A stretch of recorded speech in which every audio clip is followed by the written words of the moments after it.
Hello, welcome to SAR. I'm Morris Foster, I'm the president, and this is our first Humanities Festival event of the next 2 weeks. And I did want to remind you that in addition to Alex's lecture tonight, there's going to be a member discussion and listening session with Alex tomorrow morning here in the boardroom. Coffee reception starts at 10 and the session starts at 10:30, and Mary tells me we have plenty of room for that. So please come. Yes, a much more of a back and forth and maybe more music, although we'll see how much we get tonight. First, let me thank our sponsors who made this event possible. We always begin with Anonymous. Is Anonymous up there? Yes, very good. The Patricia G. Foshee Charitable Fund, Andrea Fisher Fine Pottery, Flora Crichton Lecture Fund, Founder Society members, the Ethel Jane Bunting Foundation, Thornburg Investment Management, Luke and Betty Vortman Endowment Fund, Dan Marians of UBS Financial Services, As Above, So Below, Fay Creative, and Shiprock Santa Fe.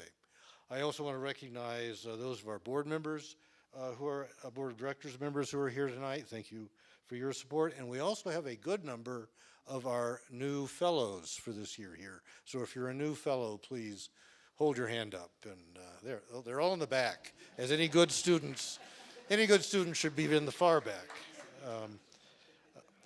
So events like these are made possible by the generous support of our donors and members. If you'd like information on becoming an SAR member, please talk to myself or Lindsay afterward, and we'll take care of that. I also want to remind you that in addition to Alex's events, on September 13th, we have a lecture by Edgar Heap of Birds, who is a very distinguished Cheyenne Arapaho artist on public art, and then a reception showing his work. So the lecture is at 10 a.m. and it's online, a webinar, and then it will be showing his works at a reception here. Is that correct, the boardroom? At 5 p.m. on Saturday.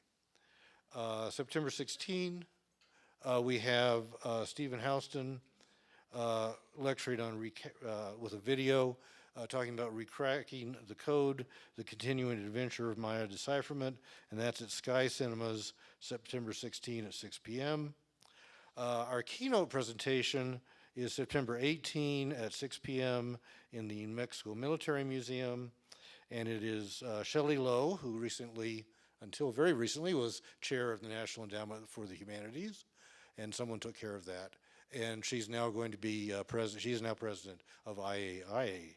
And then Patricia Limerick, distinguished Western historian, and they will talk together about humor and the humanities. So those are some of the things we're doing with the humanities events. Please, if you don't have a card, we have cards, and we're also online.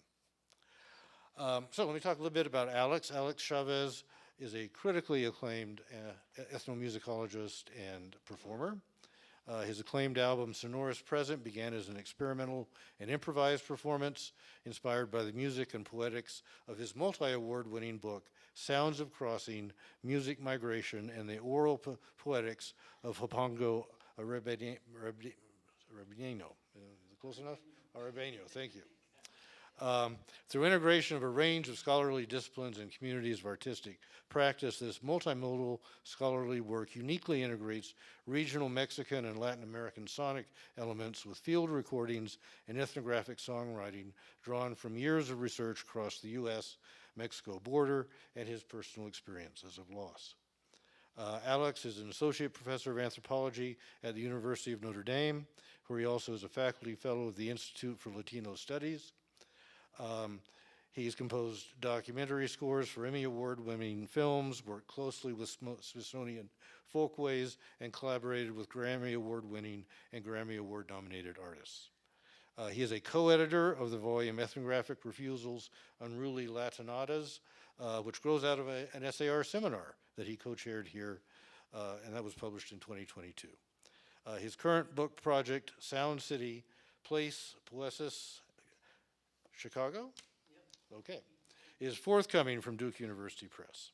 So I'd like you to, if you don't mind, silence your cell phones, and please welcome Alex Chávez.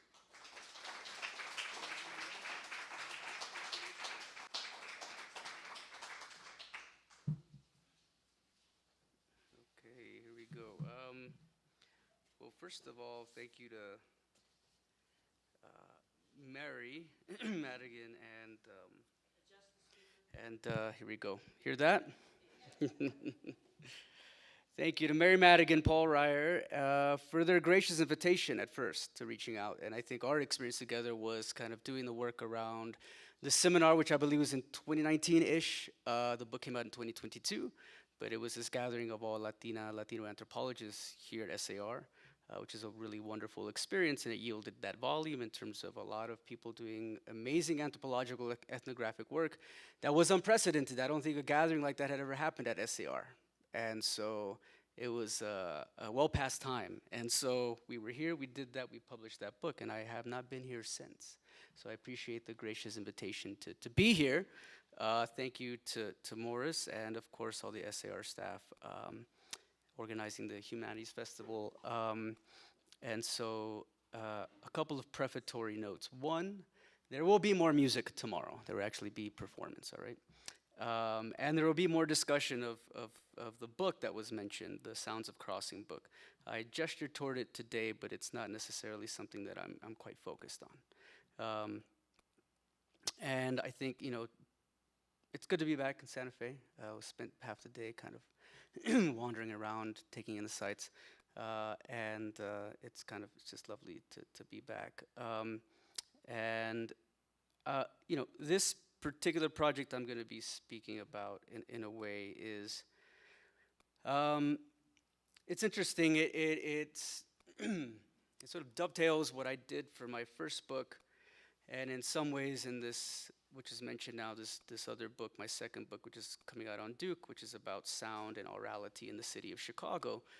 When I was here at the seminar, the chapter that was part of that book was a sort of one particular register of sound that I wrote about in the context of that work. And my point being that between then and doing the work here and sort of continuing to do ethnographic work across borders and in my current kind of field site, Chicago, that this particular project you're about to hear about sort of emerges for a number of reasons as a kind of prefatory note here. One, I'm an artist. You know, people always ask me, how do you balance doing art and academia? It's like, I was an artist way before I became an academic. So this is me, right? And so it was a sort of a particular point in which I was able to sort of interface these, you know, these very specific aspects of my identity and what I do is my craft. And two, pandemic, right? And kind of that providing, for better or for worse, a particular space to think. And in my case, to really push at the edges of what scholarship is, right? And so this is kind of where I landed, okay? And so with that kind of prefatory note, I will get started. So.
I'm in San Siro, San Luis Potosí. It is mid-January.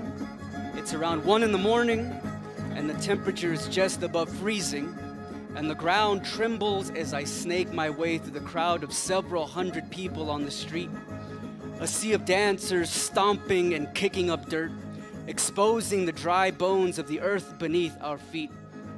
And I brush past couples and briefly lock eyes with them as I wade through a fog of panting breaths, jostled about by the pounding rhythm of their patterned steps. The pulsing 6/8 strumming of Huapango music gives rise to an elaborate sonic filigree of violins. The deep subsonic sound rumbles in the pit of the stomach, beginning in the bowels and clamoring out through the chest. And for days now, this town has been in the midst of its spirited patron saint festivities. And tonight, the flickering lights of carnival booths and rides, they float like fireflies above the crowded fairgrounds and reach the congregation that is gathered on the outskirts of town, and I walk along tightly in between others, soaking in the smells of simmering and frying food from merchant stalls, the boisterous cackles and laughter of teenagers, the shouts of vendors calling out to passersby, the aroma of damp mesquite and tobacco drift by. The bitter scent of aguardiente, sugarcane liquor from someone's breath, fills my nostrils. Meanwhile, the dancers bend long and pivot rapidly, their inertia extending out to different parts of their body, only to tumble back to its core, giving off heat, exchanging energy, carefully patterning their individual movements, shadowing those of others, heads bopping up and down, arms swinging, swaying, bottoms rocking back and forth, huffing and puffing along, and the steps grow louder, building a sonic wake that mirrors the music being vigorously bowed and strummed. Its tones sweep across the skin, and its utterances linger, caught in the air, fading but slowly as the poets improvise and musicians play, and the kinesthetic burning off of energy through dancing and listening to the point of exhaustion. Exhaustion lasting past sunrise. This exhaustion is slathered all over the entire space. These are those musicians. Now, this scene is drawn from my decade of research among Mexican migrant Huapango Arribeño musicians across Mexico and the United States, within the context of intensified attacks on their communities at the time, and the challenges of transnational migration. And most recently, we're witnessing similar challenges in this country. Mass deportations, efforts pulling children and students out of schools, families from their homes, and people from their places of work, zero tolerance border enforcement policies being carried out by federal troops, et cetera, the list goes on. Footnote, I live in the city of Chicago. It's been in the news lately. Now, critical analysis of the U.S. Mexico border region have long understood it as a historical site of violence, wherein political technologies have enabled the hostile management, surveillance, and even killing of ethnic Mexicans since the 19th century.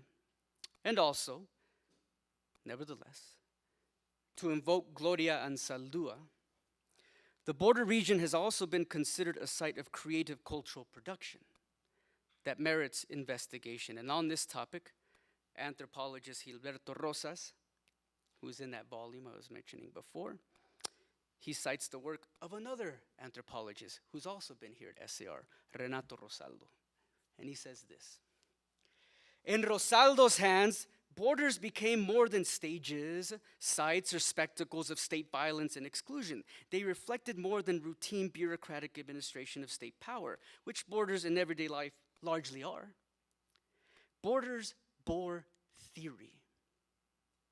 Borders, and notably their crossing, became critical apparatuses for mediating identities and mobilities. Borders were sites of complex intersubjective encounters of self and other, and particularly sites of creative cultural production. Culture had to be put in motion, and borders made up the key analytical locale for consideration of what that meant. Now, this is taken from Rosas' recent book, it's called Unsettling the El Paso Massacre, Resurgent White Nationalism in the U.S. Mexico Border. And there he writes, the horrific mass shooting that occurred on August 3rd, 2019 at the Walmart in El Paso, which is actually his hometown, marks the culmination of years of hardening the U.S. Mexico border and reflects how legal and extra-legal practices forge this and other contemporary international boundaries. They are inextricably tied to larger settler processes that underpin liberal societies, which border crossers, what do? They ultimately unsettle, end quote. So to further unpack these meanings and to paraphrase Rosas, among its many contributions, settler colonialist studies illuminate how settlers and their ancestors came to see themselves as natives, or how settler colonialism is integral to the complex dispositions of those seeking refuge. So today, borders and their crossers, and we see this all over their news, borders and their crossers, they provoke. They instigate borders and what they portend. In other words, they unsettle. They have become instrumental in national and global politics, where unfortunately, they're being portrayed as sites of racial invasion. And so, that's up here. Whereas the so-called illegal immigrant is mobilized in our American imagination to create fear or suspicion. And that music you just heard, I asked when I heard it, how did those poetics extend beyond that narrative space of illegality? What politics of visibility or belonging or intimacy did these practices perform vis-a-vis competing representations that were dominant around migrant personhood? And in pursuit of this and other questions, over the years, my research has extended well beyond the academy into adjacent forms of publicly engaged scholarship, cultural advocacy, and work with institutions like Smithsonian Folkways. So this is an album I produced for Folkways, and these are some of the musicians that I did years of research with in Mexico and the United States. And Guillermo Velázquez is the main practitioner's name here. And so I've continued to draw on these experiences to explore how sound and music are vital to situating the contemporary politics of the Latinx community within, at least in my opinion, the dynamic cultural field in which aurality and being heard are social embodiments for being in and claiming place.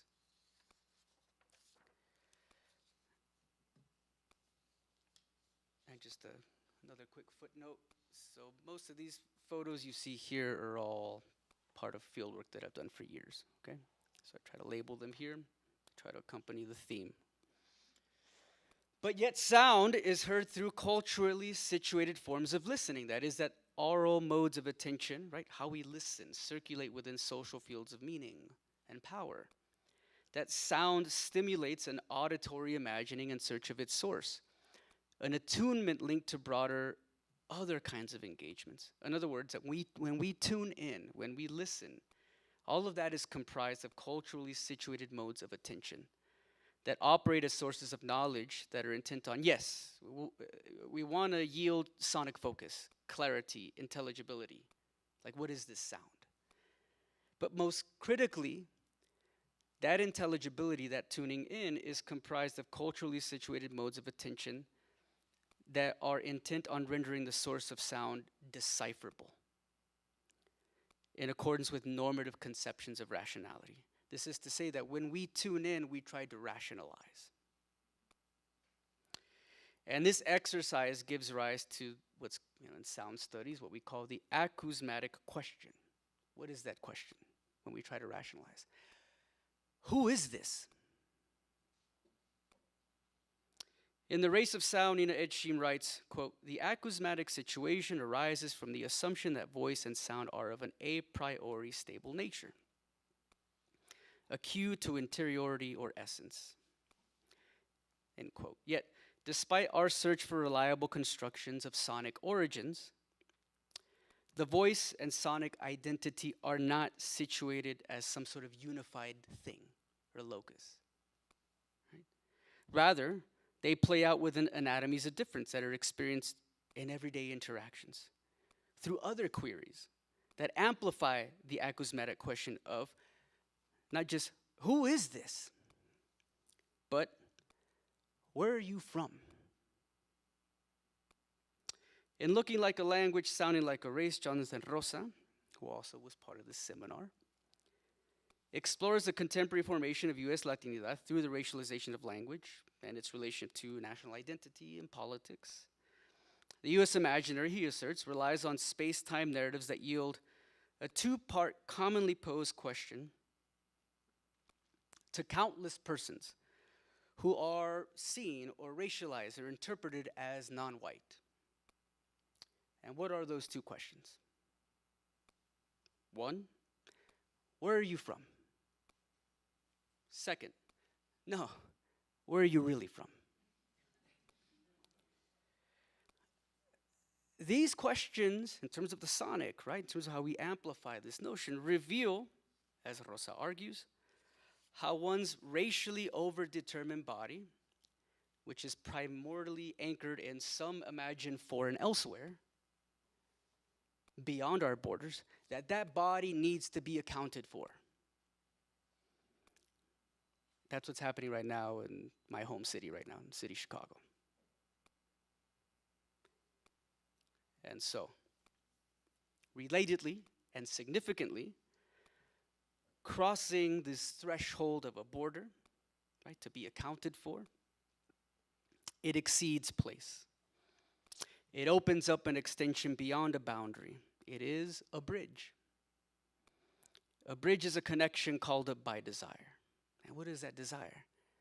They're quite simple, usually, right? A desire to move, a desire to reunite, a desire to make a living, a desire to provide. Right? It's a desire to go so that a return can come into being. That's a crossing. Right? It's a necessary trajectory. It's when your own body loosens and you feel a connection with another person, another place, a verse or a melody, and both of you are affected. The other next to you. It's what the space of performance calls into being. The story conveyed, the emotion elicited, the echoes of meaning that touch you. Correspondingly, for instance, what you see here, the sounding of Huapango Arribeño, the music you just heard and that you see represented here. So just quickly, this is in Central Texas. You see the musicians on the right, and they are serenading two quinceañera courts as they're arriving to the reception. Right? These sounds touch you. They move you, both physically, right? Because you hear it, and you want to dance to it, you want to move. But they touch you emotively as well. Think moved to tears. These sounds touch whom they surround in the moment. But they also reach out, cross, pulling in those far away, fulfilling desires for intimacy, invoking people and locations similarly remembered and imagined far away. So those people in Central Texas are from this place. And so then if we think about these distant locations and the politics that divide them, we may begin thinking about all the possibilities that could be bridged across borders. What connections might these bridges entail? And this question for me has always related less to the result of having crossed, right? But rather to the bridge itself, the moment of crossing with all of its intensities, the present tenseness of it all, the collapsing of place through imaginings that reach out and suddenly drag people and places into view. When adjacencies occur and when people and places suddenly fold together. And I continue to ask, what does this crossing sound like? And in this regard, my most current and long-term arts research project, Sonorous Present, attends to this question. It was created through a collaborative, immersive, and ethnographic research-based process with something at stake. It is a suite of compositions that meditates on the borderlands and border crossing through sound and memory. Another one of my field sites. Now, admittedly, ethnography, right, as an anthropologist, ethnography is an affective experience, right? It's always in tension with the seemingly elusive attempt to render the feeling of being there, right? You want to have people in the moment in textual form. I would argue that songwriting is not too dissimilar. Yet in being less script-centric, it opens up the possibility of translating and expressing experience through sonic and performative registers. So ultimately, Sonorous Present, it's an album. It's a suite of compositions that integrates my experiences as an artist, as a musician, as an ethnographer in order to reimagine the forms scholarship should take, and in some ways with little regard to disciplinary distinctions. And in this way, it puts on display the possibilities of what people are calling now multi-modal scholarship and ethnographic songwriting to expand our understanding of what arts-based methodologies can achieve. And similar to conventional ethnography, an album requires what? Refinement, right? attention to production.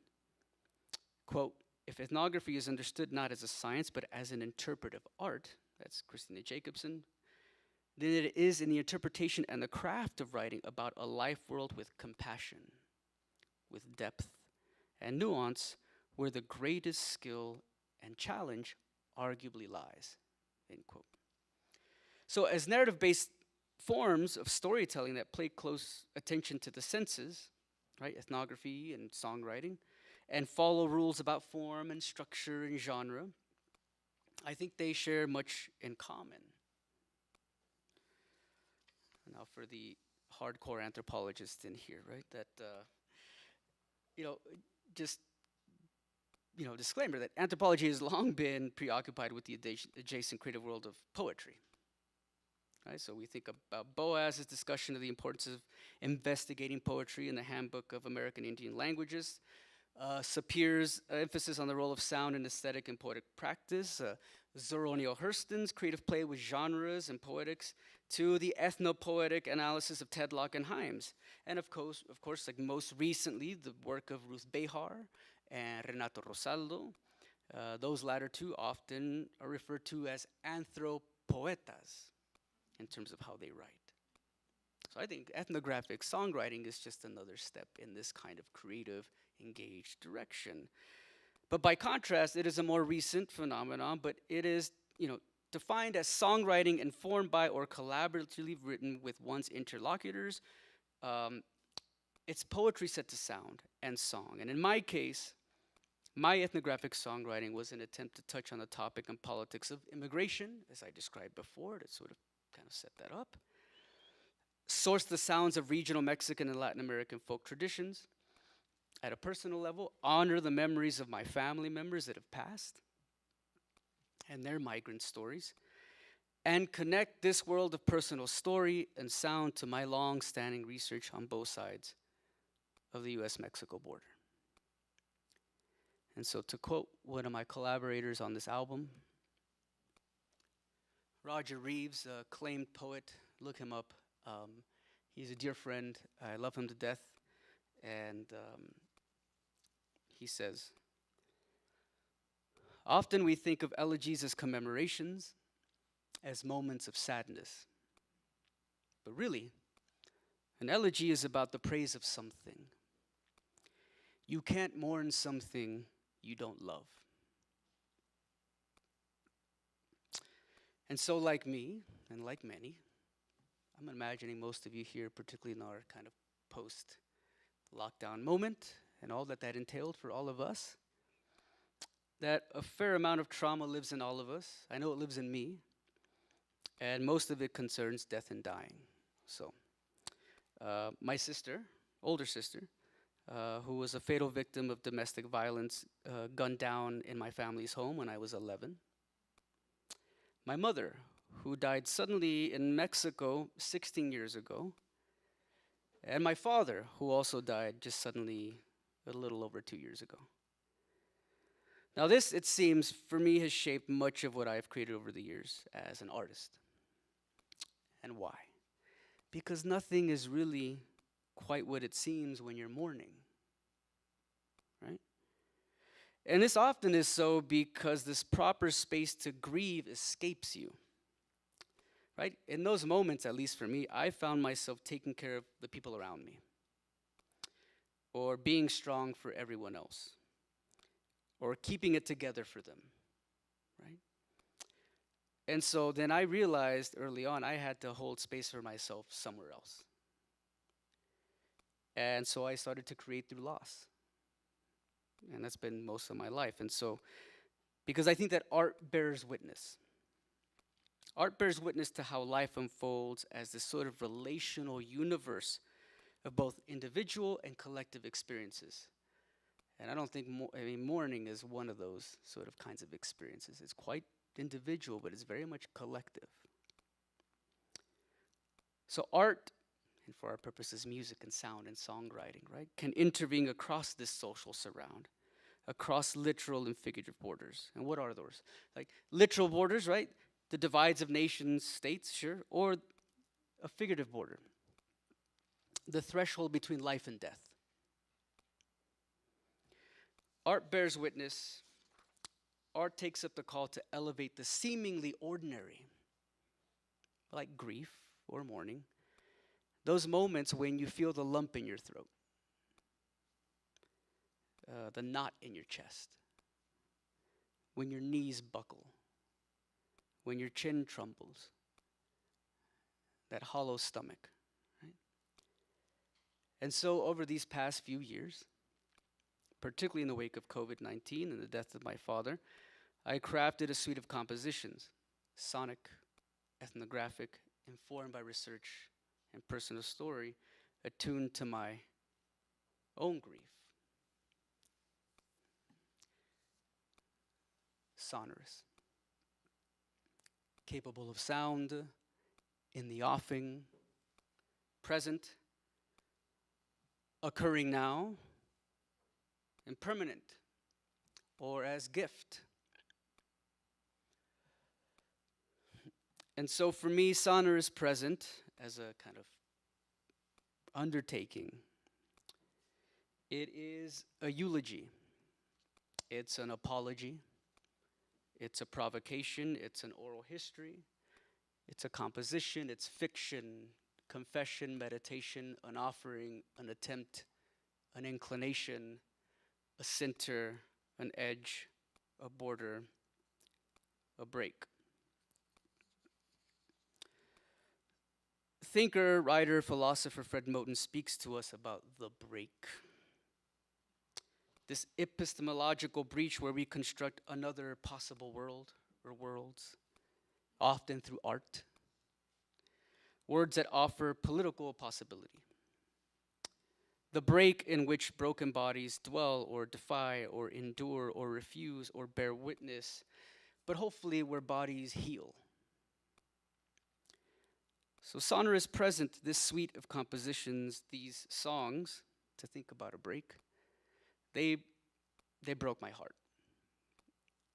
It was very difficult to create through that. But I think, honestly, it's good to dwell in heartache sometimes. Right? I don't think we allow ourselves that space enough. And so, Sonorous Present invites listeners into this space, this break, to meditate, to mourn, to celebrate a memory. Because, right, these aesthetic enactments, right, these songs or sounds, they put on display our lived-in worlds. It's imaginative, it's contingent, it can be improvisational. They are experiments that amplify the resonance of memories. This is what, to return to one of our foundational theorists here, Gloria Anzaldúa elsewhere describes as conocimiento.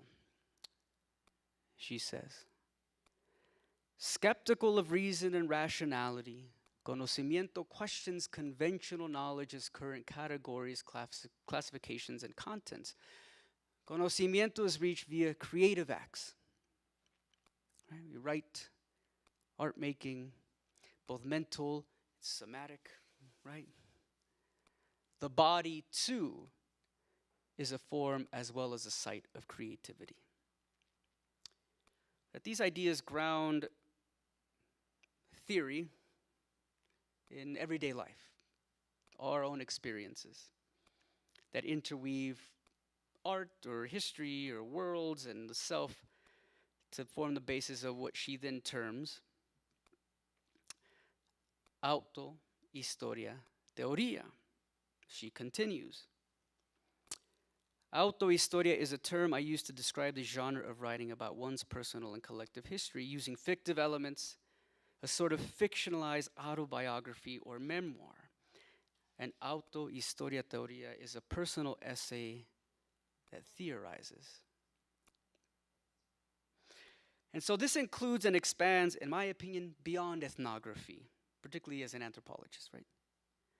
That this is about theorizing or thinking or creating at the margins of scholarly convention. opening up a bridge between art and scholarship, voicing knowledges and experiences that open up sites of struggle and connection. Always cite your sources, right? Sonorous Present is very much inspired by these ideas. And they didn't start in that way, but as I was working through it, I recognized, oh, I'm tapping into something that other people have tapped into. And so,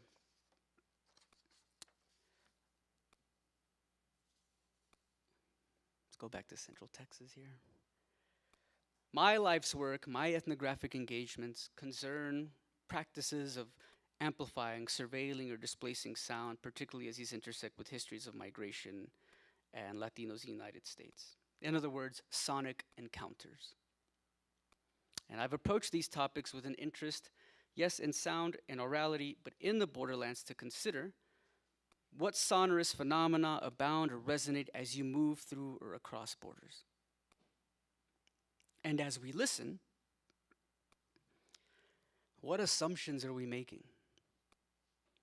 What aural connections are we making? And how might all of this evidence the way that sound simultaneously appears as a force that constitutes the world and a medium for constructing our knowledge about the world? Returning to the U.S. Mexico border.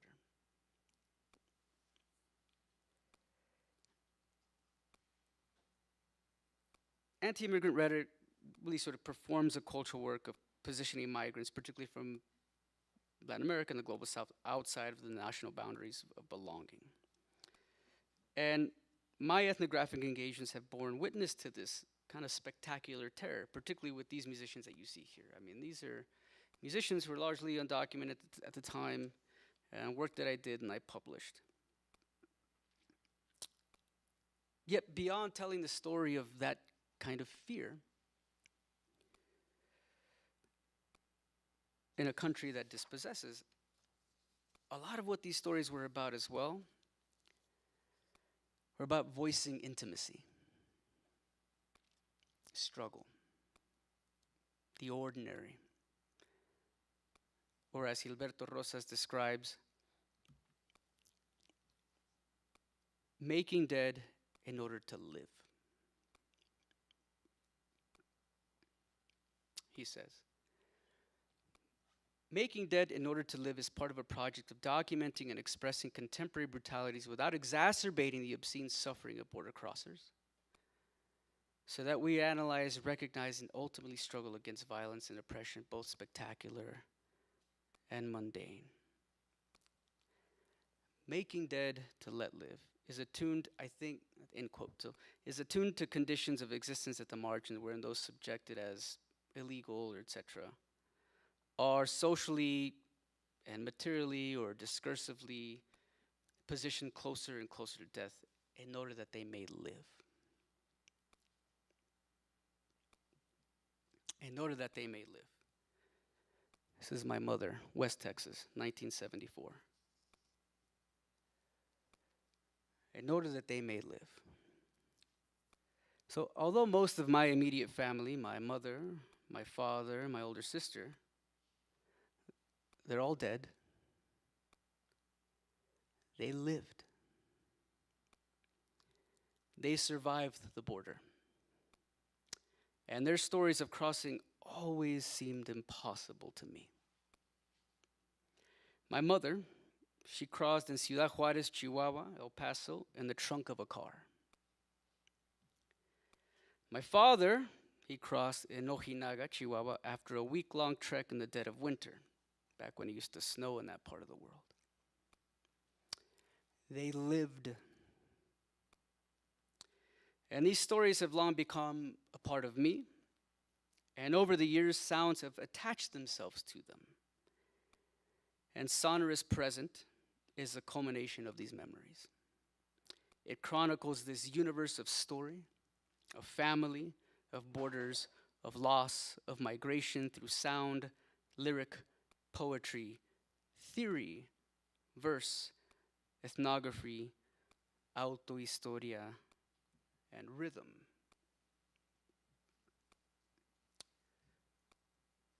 And so what began as an experimental, collaborative, and improvised performance in 2019, inspired by the music and poetics of my book Sounds of Crossing, was subsequently reimagined as a studio album in collaboration with Grammy Award-winning producer Quetzal Flores.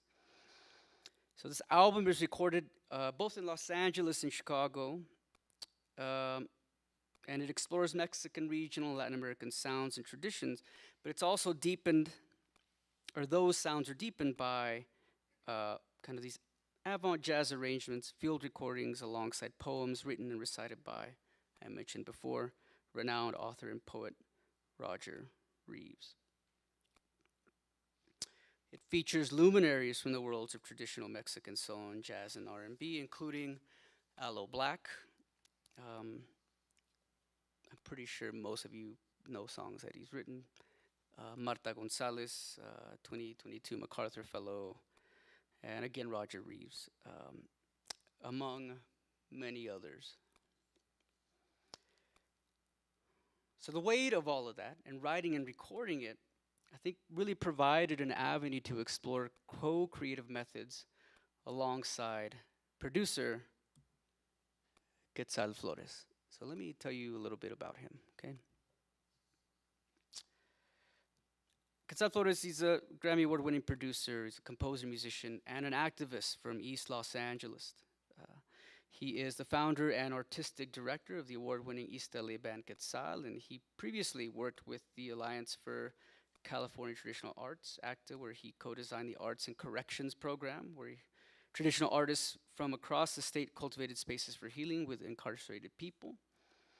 And he has immersed himself in a range of communities of practice over the years, but perhaps most intensely in spaces with artists exploring the centuries-old Afro-Mestizo music culture of son jarocho, native to the state of Veracruz. And so with Quetzal, you hear an activist and an artist who brings to bear years of study and training in an array of Afro-diasporic and Latin American musical styles. You hear the turmoil and urgency in the wake of the 1992 Los Angeles urban rebellion, the sort of swirling social moment out of which Quetzal as a band emerges. And you hear an archive of creative exploration, collective memory, and personal history from Veracruz, Mexico to Los Angeles, California, binding together the likes of bands like Los Lobos and Osomatli. Now, beneath the surface of what we were able to craft exists a well of musical and cultural reference that, with the aid of Quetzal, was always in play, as we both pushed at the edges of traditional sounds and ethnography. We electrified traditional instruments. We recorded, sampled, and looped the zapateado dance, right, the footwork directly from the wooden platform, stomp box. We reinterpreted Mexican rhythms and other kinds of time signatures. We combined traditional instruments with seemingly disparate elements and incorporated field recordings from my research into the sonic and compositional scaffolding of several songs. So I want to play something for you. You'll see Roger and Quetzal talk a little bit about that particular bit of it, about the ethnographic sort of field recordings in relation to the songwriting. So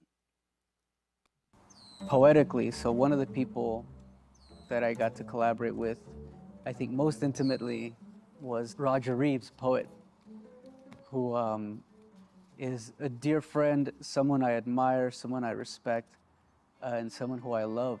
A lot of his poetry and his voice, literal voice, they're on the album, they're on the record. Becomes the poverty that is the end to any story. If we go on, even the dirt. Alex asked me to be part of the project, and this was before the pandemic. Then the pandemic happened. And we just met on Zoom, we called each other, and he kind of described what he was trying to do again, and that is really think about the diverse musics and influences that he has, sort of combine them in an improvisatory sort of fashion where we have sort of that jazz form sort of playing out. And he asked me to write some poems, and I said, okay. He says, but what I want you to do in the writing of the poems is actually don't write too much before. I want you to come to the studio, feel the music, feel the recordings, and write there. And I just prepared like scraps of poems, things that had different lengths of time, different ways of thinking about poetry and the music that I was encountering.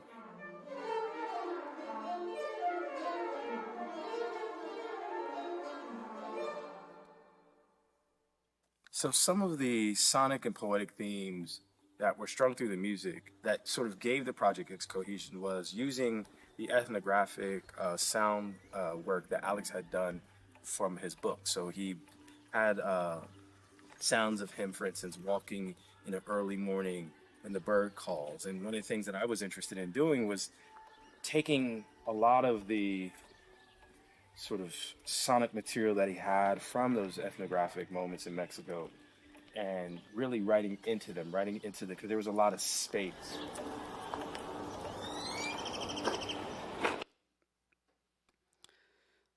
So these strategies were integral, as Roger Reeves mentions, to our kind of multi-modal approach to songwriting as ethnographic and ethnography as aesthetic. All part of a sonic border-crossing methodology through which we explored a world of sonic possibility. I think really unachievable through conventional means alone. And so, to begin to conclude here, I want to work you through one example and then leave you with some questions. So, this is one of my field sites where a festival happens every year. And it is a festival that lasts all night. So in the context of, like I said, I'll talk more about my specific research around this music tomorrow. But long story short, these performances, particularly this one that happens on New Year's Eve into New Year's Day, begins midnight when the church bells ring and lasts till noon the next day. Okay, so you've got 12 hours of performance. And so I, after doing this work for many years, there are often times when I'm encountered, particularly doing field work back then, it was like, now I get to go and hang out, I get to just, But back then I was just sitting there recording for like 18, 12 hours, right? As a good ethnographer should do. But there were sometimes these moments where like I would hear something, some sort of inspired moment where like my hairs would stand up. And there was one particularly, and by the way, that's a musician I did the Smithsonian Folkways record with, right? Guillermo Velasquez. In his hometown, New Year's Day, this is about 4 in the morning. And so,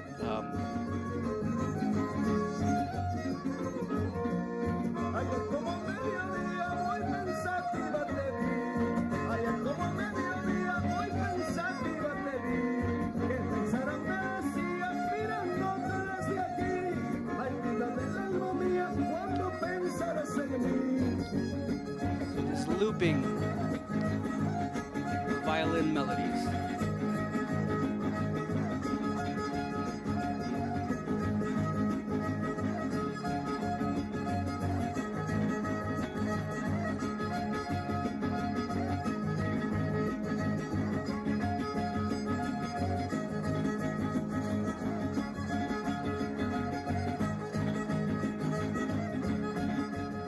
This particular figure I'd never heard, and it struck me.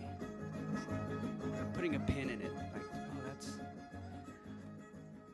Quetzal as a producer. That's why you bring someone in like that to help you think and solve problems, right? Like you're thinking about something, but you have a perspective on it, but here's someone who can sort of, in a way, sort of expand your understanding of it.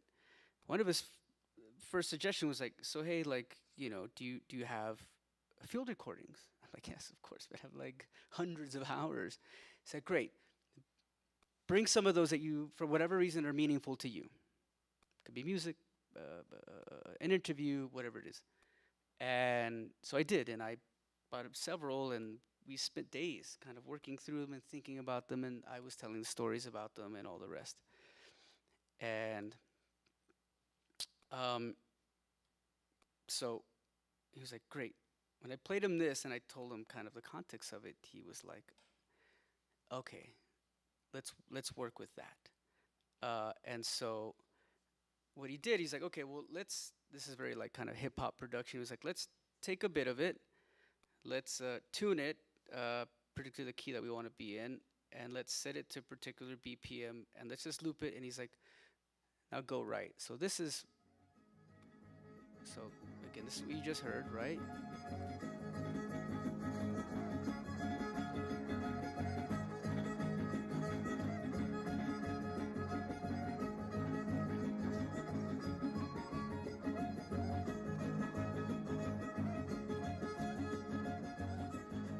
this is what he did.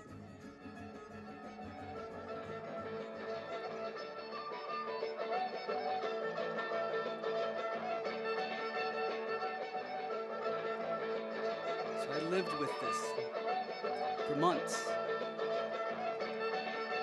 And it still gives me chills to kind of just listen to that. And he's just like, go right. So if you see this, so what I sort of came up with was like, well, you know, there's an aspect of, particularly in this context of ethnographic songwriting, where you incorporate the sort of scaffolding of these sonics, right? This case, this field recording, right? That already bring you there. So when you hear this, you're already there at 4 in the morning in Hichu, Guanajuato, Mexico, in the mountains. So I don't need to write you a song that describes that place necessarily. You're already there. Okay. So if you're already there and you experience what I'm experiencing, the story that came to mind to me is like the sense of elation of being there at 5, 6 in the morning, and all of a sudden you see the sun come up. And you've been there for hours. And before you know it, the sun is up, and there's still a sea of 5,000, 6,000 people dancing. They've been there all night.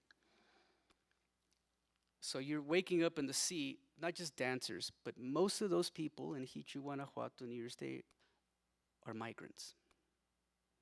Many of them undocumented, right?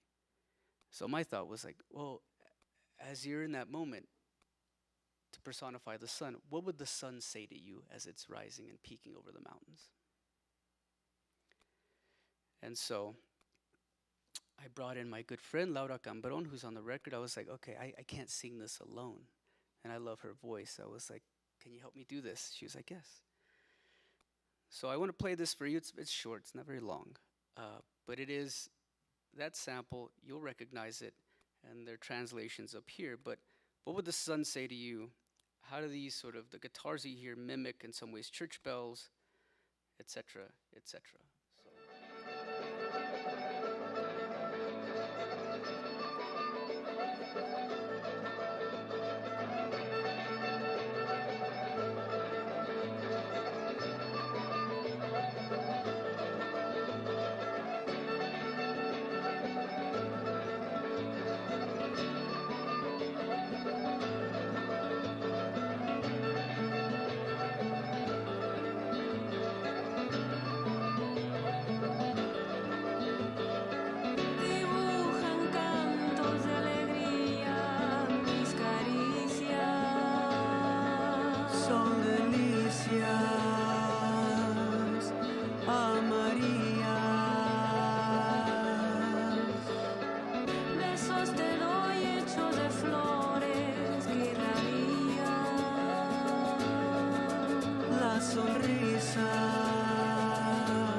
So one, the Dando los Días as a title, giving the days is the literal translation, but that is actually a poetic decima tradition from this part of the world.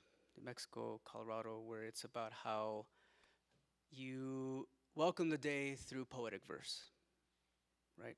In some ways, that's this. And I apologize, I realized right now the translation was there, but we can talk about it after. But largely, the story there is like, what would the sun tell you as it's coming up, right? And it's sort of gifting you with a shower of verses. That it's in some ways that its sun rays are miracles, right? And to me, as I think about those moments, not just of music and performance, but being in that community, which is transnational, and all the politics as that entails, as I've mentioned before, the sort of weight of that, one, and its undeniable beauty, right? And so, in my writing and in my songcraft, one question remains a constant, a concern that has long shaped my thinking, and that question is, what makes this sound possible? An adjacent query emerges in response. What are the possibilities of this sound? Sonorous Present attends to the landscape of these questions and ideas, telling of migrant lives lived across seemingly disparate places through sound, song, poetry, rhythm, and lyric. And to conclude, and to return to a kind of something I mentioned earlier, that it is a particular set of sounds and sort of compositional sort of effort that rests in the break. To heal, to mourn, to remember, to enact an analytical push away from normative analysis of what counts as research within, let's say, anthropology or other allied disciplines and other dominant knowledge formations. That resting in the break is an attempt at sounding out at the possibilities of the unrecognized, of the unheard, and thus carries with it long-standing legacies as, in my case, minoritarian subjects of with the dead and constant acts of mourning. Mourning. And so in this case, for me, quite personally, mourning my own dead, right? But I think this can extend to anybody, where it might be personal, political, unconventional, communal, past, present, or future-oriented, that sonorous present ultimately, and perhaps unconventionally, asks us to mourn in common. So, thank you.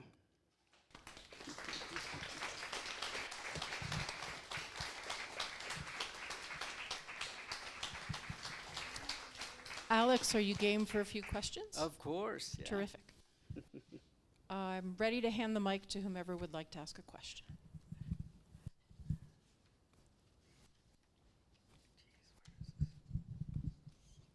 Well, thank you.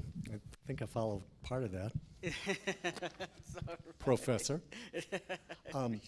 When I heard the music, and I heard this, many of us, I think of our generation, and certainly culturally, a big impact was, I believe it was the Buena Vista Social Club. Oh, sure. Yeah. And I wondered how you see your work in context of what I think was a real breakthrough in terms of how people heard that music. Yeah, definitely. Well, I mean, that, to think about folks familiar, Buena Vista, right, Cuban group of legacy artists, really interesting story. I think, you know, I think at least for me, just kind of, as you asked this question, because sometimes I teach about that particular moment in that particular group, is that it brings up two potential things for me. It's like, one, how I think that the kind of popularity of that group in really interesting ways is tied to these much larger questions around memory and nostalgia, particularly as it relates to Cuba, right? And people have written about this in terms of what that means, right? It can be quite polemic, but and that might be the case, but it's still a way of kind of celebrating that music. I think that, you know, wherever that memory is coming from, I think at the end of the day, for me, when I think about a project like that, And yeah, the Raikuder, that was late 90s and early 2000s. A lot of those other records started coming out with Ruben Gonzalez and that kind of stuff.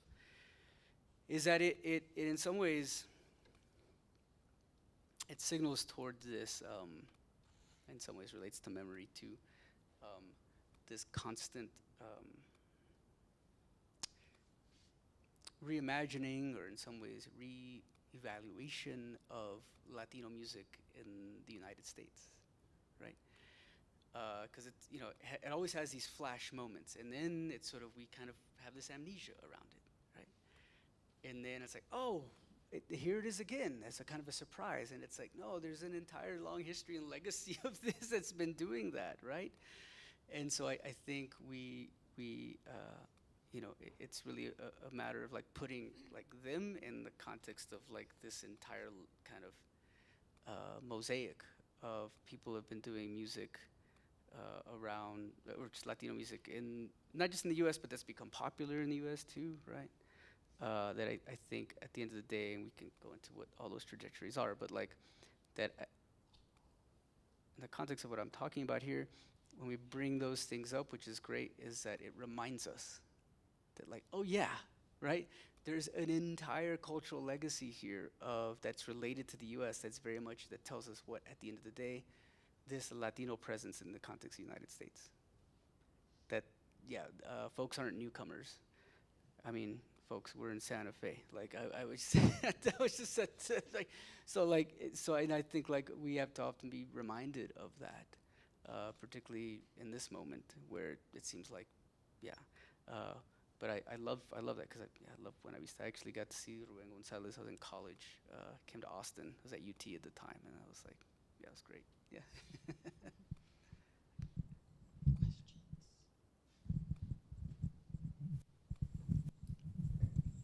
Thank you. This is rich and fascinating work, but I would like to shift to Chicago today. Yeah. Are you and your colleagues studying the corridos, the Chicago style, and are they booming, and are they getting radio play, and will they make a difference? Yeah. I am not personally. I think there's some grad students that are into the corrido work, to be honest with you, but it's definitely part of one of the genres that is very much part of the soundtrack of particularly younger people, you know. The corridos tumbados, and then stuff that is like more narco stuff, and everything in between. I mean, like John McDowell's written about this in the context of like, there's the kind of hardcore stuff, there's the stuff about remediation, the stuff that's more about storytelling. And in me personally, like, I mean, I'm coming, so my degree's from University of Texas at Austin, so I'm like fourth generation. It's like Americo Perez is the preeminent corrido scholar, is like my great grandfather intellectually. So like that work is like something that I've studied quite a bit, but I went in the direction of studying this music. But I know that people are doing some of that work. I can't speak to it because I don't do it personally, but what I can say is like, yeah, I definitely hear corridos when I'm in Pilsen in Little Village, in the south side of Chicago. Yeah. Yeah. And what, you know, so meaning that it's definitely a particular cultural form that people connect to, right? And the stories that it tells. But I think also, frankly, like as a particular kind of sonic cultural, expressive cultural marker of a kind of rebelliousness, right? That I think we make this facile, or have, this facile, I think, kind of comparison to like rap or something like that, and that's fine. But I mean, it doesn't get any more quote unquote gangster than like 1901 Corrido de Gregorio Cortés, where he shoots down the sheriff in Karnes County. And then the whole corrido is about his adventurous ride to freedom, right? Like, in the borderlands. So, like, this has been a tradition for a long time, and I think that rebelliousness, that youthfulness around how the corrido signifies a particular kind of, to go back to Fred Moten in the break, what are the other possibilities that art can, sort of imagine, right? In terms of what that is. And that was a very violent world back then, it was over a century ago, but what did people turn to tell that story? The corrido, right? And I think young people today, similarly, in very different contexts, all the rest, are also using the corrido in the same way to identify with. And I think, even more specifically to your question, to think about Chicago, I mean, this is something that, like, that like George Lipsitz wrote about, and others, particularly in 1990s, like LA, etc., is like where outwardly identifying and playing corridos and identifying that way and dressing that way was very much an act of marking yourself when you were being very much policed. I mean, you think about early 90s and, Prop 187, everything's happening. I think about now what's happening in Chicago, I mean, literally right now, as we speak. Yeah, there's still, young people who are out there like, so what? And that means that for them. And if the corrido is a soundtrack to that, I'm like, yeah, it should be. Of all the musics, like that's the one that should signify a particular kind of refusal or rebelliousness that's there. But I think last thing I'll say is this: when it comes to the city of Chicago, which my current book project is on now, less about music, it's more about sound and aurality. So a lot of it is far more conceptual. But I would just say this, just to kind of to level set for us right now, to think about what's happening and Chicago being in the news.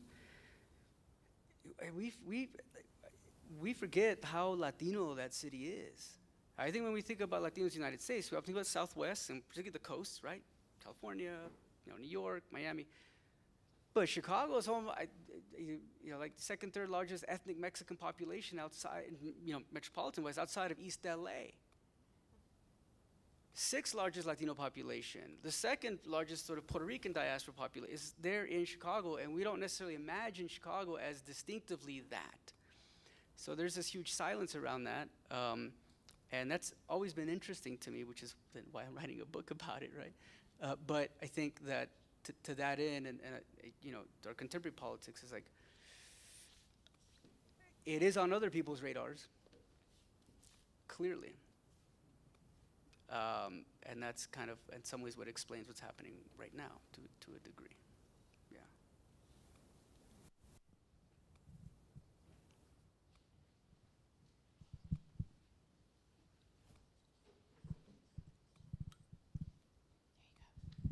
Hello, thank you so much for sharing that beautiful song. I really needed to hear that. And I was wondering a little bit about the Sonorous Present and the songs that you have, the other songs that you have in that album. I know that I'm probably gonna have these questions answered if I listen to the album. Sure. But it really reminded me of Paso Tono, and I'm not sure if you're familiar with Paso Tono. They're a band from Oaxaca, from the Mixteca region, and I think they might have played at the Smithsonian in the Folk Life. Yeah, the Folk Life Festival, yeah. Sure.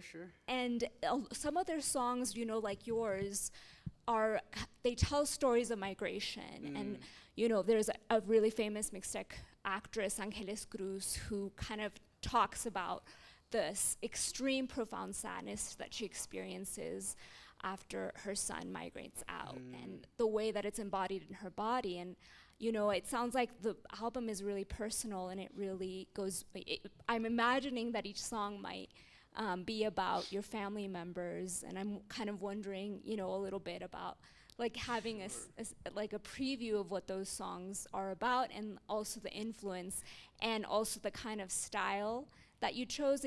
Is it all, the genre of the music is Arribeño? I missed the first word. Yeah. And I'm just wondering if it's all the same type of genre, or if you actually were influenced by the different artists that you chose, Aloy Black, who does, I guess, like hip hop and R&B, but then Quetzal, who does the son jarocho. So it's kind of thinking about like the different influences, if you kind of stuck to one, or if you, were influenced by various of those. So a lot of questions there, but I'll try to distill that. So not familiar with that first artist. Second, I will talk way more. If you're around tomorrow morning, we're gonna go through a bunch of the songs on the record, to go through the stories and the sonics and what they are, to kind of get in the specifics of that. But I think to level set with respect to like what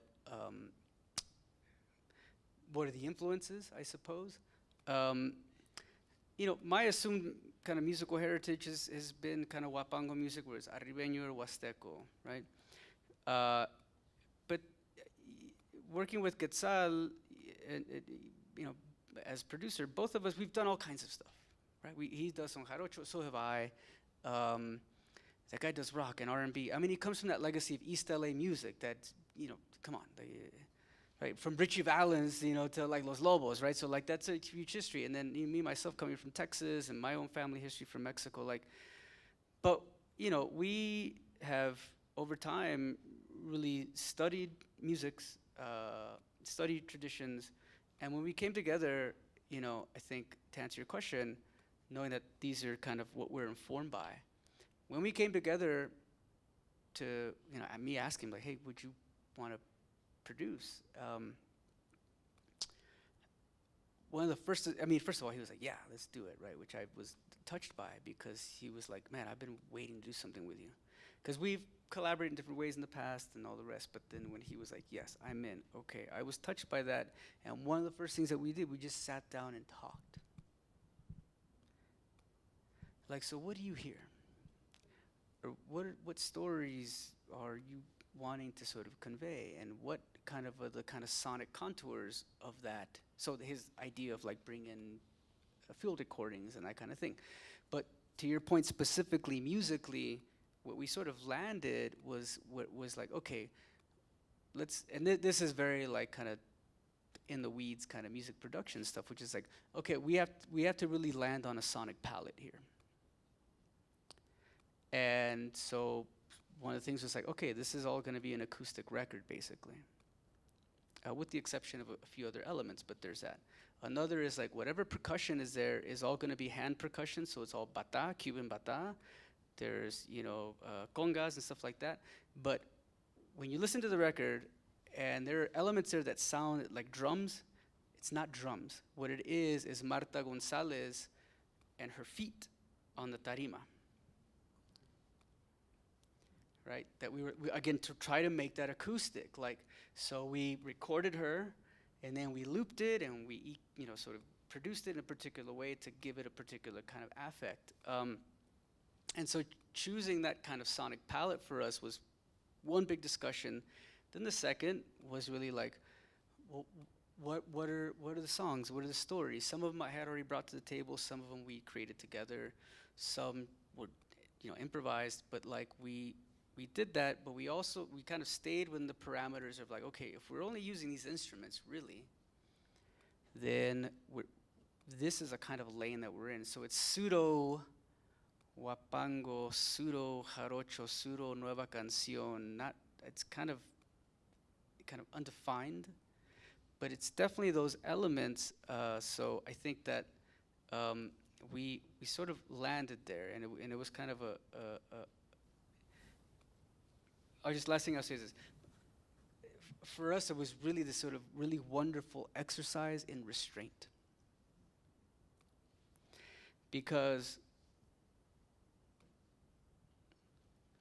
we can play all these things. And we're like, but no, we're not going to put all this on like every song. We could do all this stuff and put jaranas and all this stuff. Like, but that's fine, but that's not, no.